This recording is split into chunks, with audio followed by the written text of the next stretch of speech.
Hello, I'm Dr. David Michaels, Assistant Secretary of Labor for OSHA. I'm happy to join you for the American Society of Safety Engineers' first ever virtual symposium on temporary worker safety.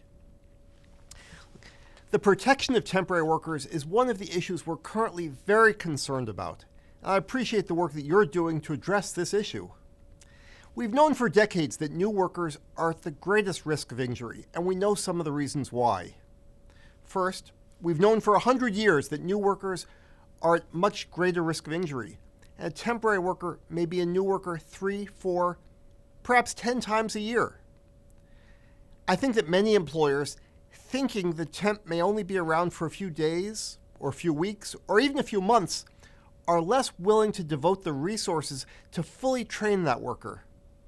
And when there are hazards, especially uncorrected hazards in that workplace, the temporary worker is at greatest risk. Finally, and this is particularly unfortunate, some employers may even think that because the workers' compensation costs are picked up by the temporary worker's employer, there is no need to make the necessary investment in the safety and health of the workers at their establishment. So, while temporary workers were not so common just a few decades ago, their numbers have grown dramatically, and we encounter them now in virtually every type of industry and workplace.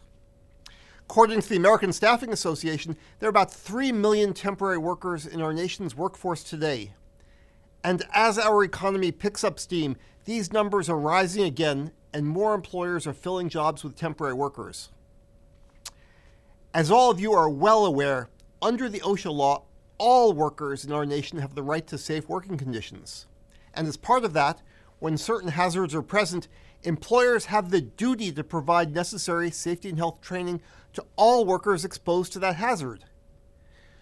OSHA requires that training is performed in a language and in a vocabulary workers can understand. Temporary staffing agencies and host employers share control over the employee and are therefore jointly responsible for the temp employee's safety and health. While the extent of responsibility of staffing agencies and host employers is dependent on the specific facts of every case, staffing agencies and host employers are jointly responsible for maintaining a safe work environment for temporary workers. It is essential that both employers communicate with each other and comply with all relevant OSHA requirements.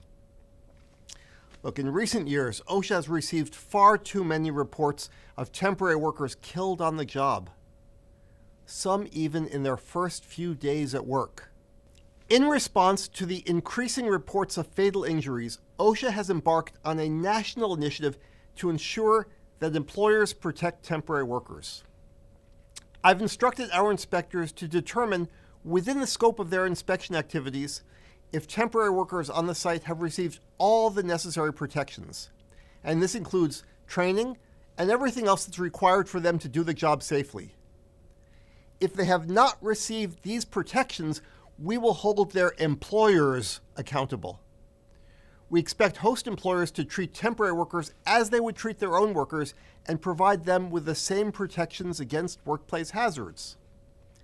At the same time, we are reaching out to labor staffing agencies, explaining how these firms must also play a role in protecting the workers that they dispatch to client employers. We're not going to wait for another worker to be killed. No worker's first day on the job should be their last day of their life. I'd like to thank you and all of ASSE for being part of the solution to this very important problem. Together, we can make sure that every worker knows their rights and receives the training and protections that they deserve. Thanks.